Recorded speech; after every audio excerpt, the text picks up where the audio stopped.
Hi guys! Welcome back to our channel. It's a brand new year. It's 2023 and it is going to be our first cash stuffing of the year. Yes. As you notice guys, hindi tayo organized ngayon. Wala tayo dyang pera, wala tayong naka-set up na kung ano-ano. Kasi, di ba, usually nakikita nyo naka-set up na yan, di ba? But what I'll do different today, kasi since first video of our cash stuffing, is that I'll do it from the top. So, what I'll do is set up the cash, the notebook, and the cash envelope. Lahat yan i-settle natin maya-maya. So, first thing na ginagawa ko usually is to put our budget planner here, input my income of this paycheck. So, for this paycheck, we are only expecting for my income 1 and for a background, income 2, which is for my hubby. Nag-resign na po siya in preparation sa pag-abroad niya. Yes, mag-abroad po yung partner ko for our future. And pag-render na siya ng kanyang resignation, and part of the render is hindi siya babayaran for about 1 month.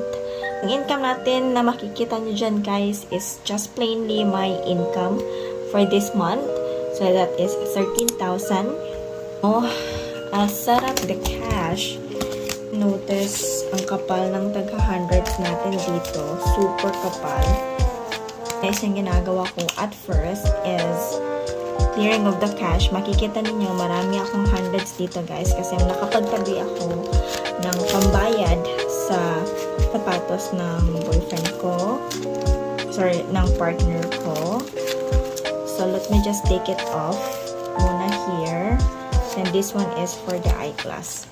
There. So, lipat ko muna yan dyan para hindi ako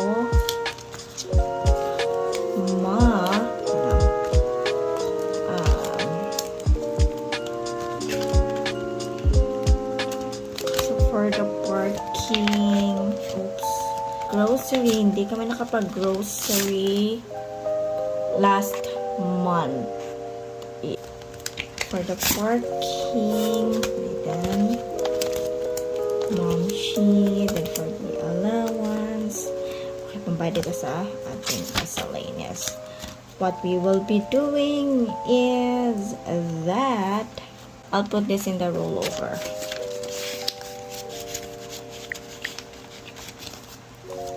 Okay, so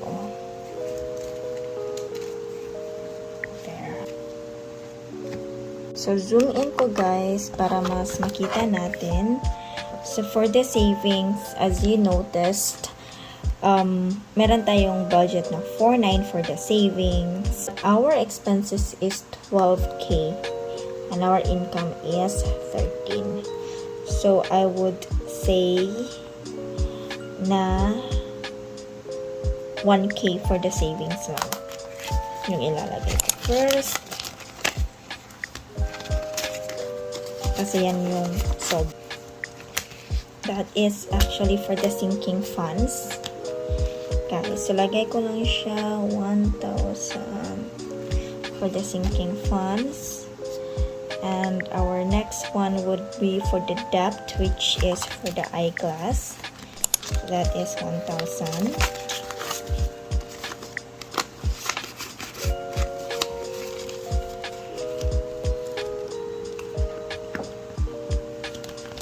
Okay.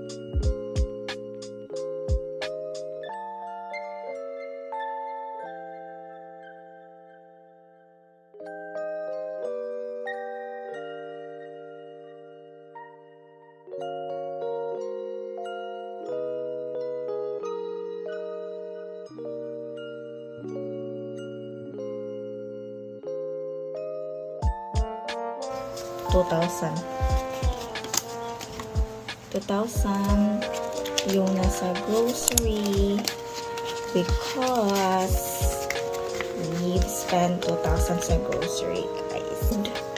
And dun ko na lang siya kunin na 1,500. And I'll put it directly sa aking wallet. There. I'll give you 1.5.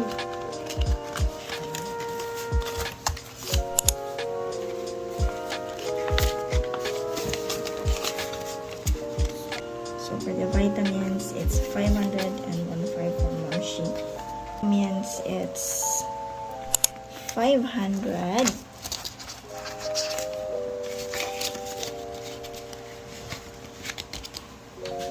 For Moshi, it's 1,000.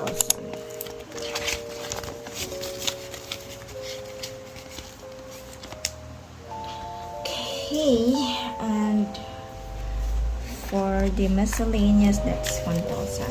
1, 2, 3, 4, 5, 6, 7, 8, 9, 10. 1, 2, 3, 4, 5, 6, 7, 8, 9, 10. So this is 154. Allowance.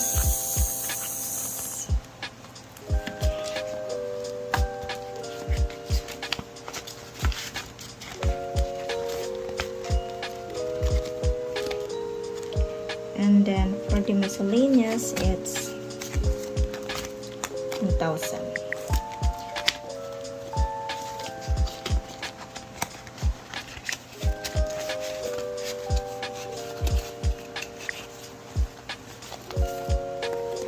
There. Now I can't remember this part. Okay. 1, 2, 3, 4, 5, 6, 7.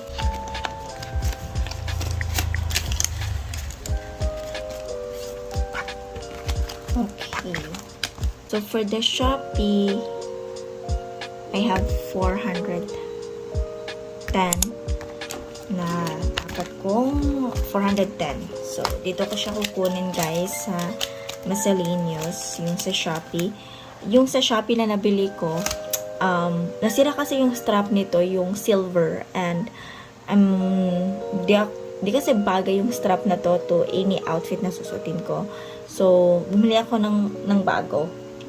Plus, binilhan ko din yung aking partner para may bago din siyang strap. So when it comes to yung mga Shopee na ganyan, dito ko siya kinukuha sa aking miscellaneous.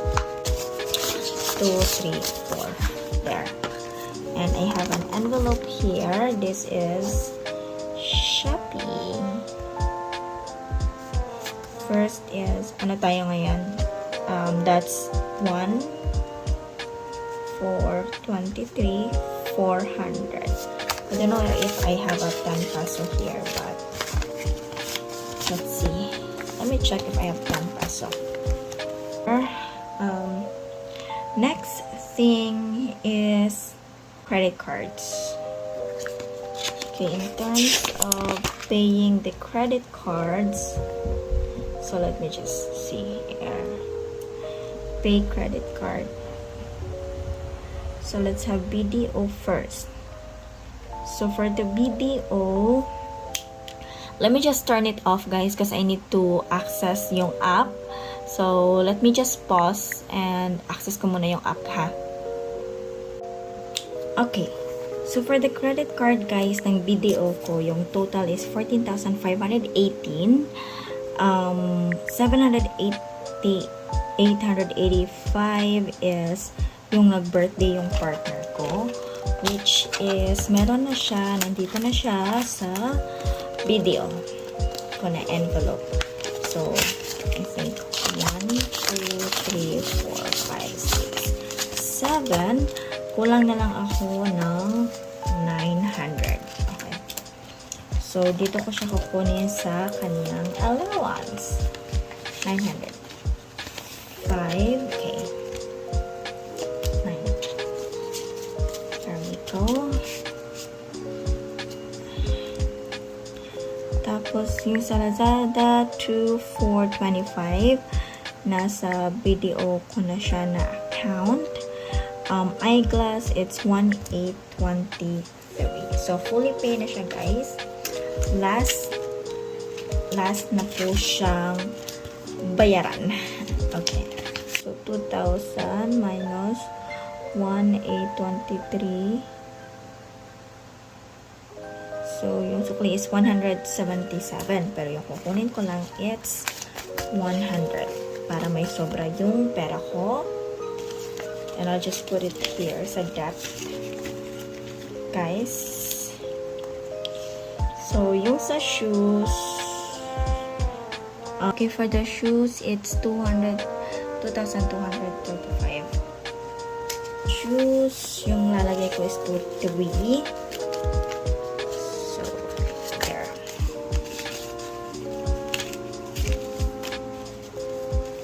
One, 2, 3, 4, 5, 6, 7, 8, 9, 10, 11.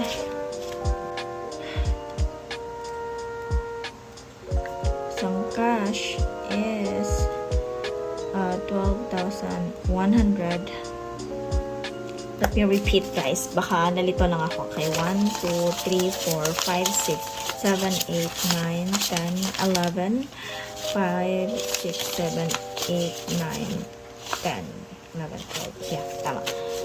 So, yung sa video is 14,518 minus 2425. 2425. Huh? Wait. 14,518 minus 12,100. Tapos yung pera is 2,425 plus meron pa akong 150 doon. Okay, so all good tayo sa video. Go. All good. And okay, I think we're all set. We're all good.